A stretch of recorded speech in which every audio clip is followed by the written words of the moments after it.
I had no control to say no. I didn't tell anyone to take my clothes off and do what they did to me. Jada says the teenage boy hosting the gathering offered her a drink of punch. She believes he spiked it with a drug. She says she passed out and had no clue what had happened until disturbing tweets, pictures, and videos started to appear on social media. Jada says she was raped that night.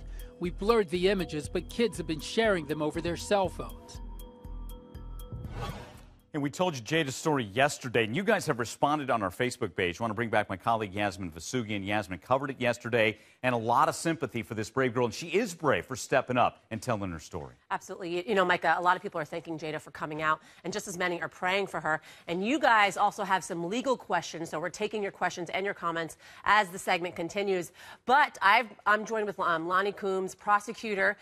She is here to answer some of your questions as much as we can, quite honestly, because I understand this is a very complicated story. So thank you for joining us, Lonnie.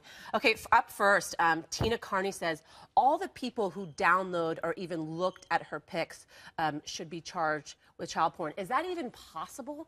I mean, this thing was tweeted, I think, over 3,000 plus times. Is it possible for you to be prosecuted for that? Yeah, that's two questions. Is it theoretically, yes, you can be charged anytime you take into possession child pornography and distribute it. That's two different crimes. But to actually do it when it's been done thousands of times, it's too hard to do. I mean, law enforcement can't get out there and catch all of those people. Yeah, how do you even decipher who tweeted what, who sent out what? Right, and whose computer and who did it. So it's very difficult to do. Okay, up next, Paolo Torres says, it's a complicated situation. What grounds does she have to pursue legal action? This is a very good question, because first and foremost, she didn't go to the hospital to get tested for any DNA evidence after the sexual assault occurred. So what does she have, really? Well, we still have the child pornography, you know, from taking the pictures to possessing to distributing. Those are all three separate crimes. You can get jail time for those. You can get counseling.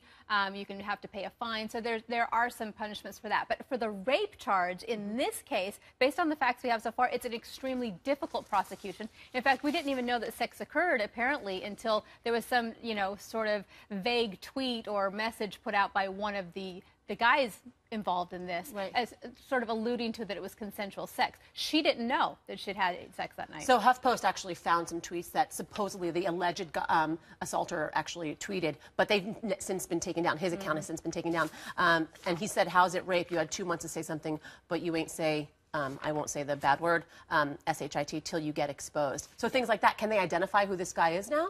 And can they use that against him? Yeah, they could if they could say this is definitely him, but even still, it's vague because what is he really saying? I mean, he could argue that it meant something totally different. But let's remember, just because she didn't speak up for 2 months doesn't make it not a rape if it was against her consent. Absolutely. And I want you to take your lawyer hat off for 1 second.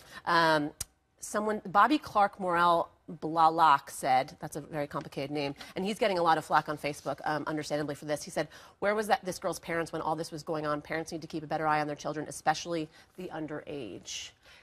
Well, I mean, you're a parent. You have 5 children. Yes. What do you think about that? Well, look, parents need to be involved more than ever with their kids as far as who they're spending their time with, their social media. You know, going to these parties, there need to be parents there. There needs to be some type of supervision.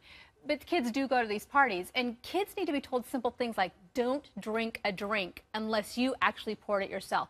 Simple things like that can really save a lot of heartache in the long run. All right, one more Facebook comment. Melvin Grupp Jr. said, how many times I hear the same story, underage at a party, drinking, lied to parents, didn't think it was going to happen to her, so she paid the price. Oh, no. And that's the kind of attitude that we don't need out there. You know, you don't ever deserve to be raped, ever, ever, ever, period. Right. Lonnie Coombs, thank you so much for adding some color to this situation. It's a really difficult situation. I think we can all commend that 16-year-old girl for coming out. Yes. Commend Jada for coming out.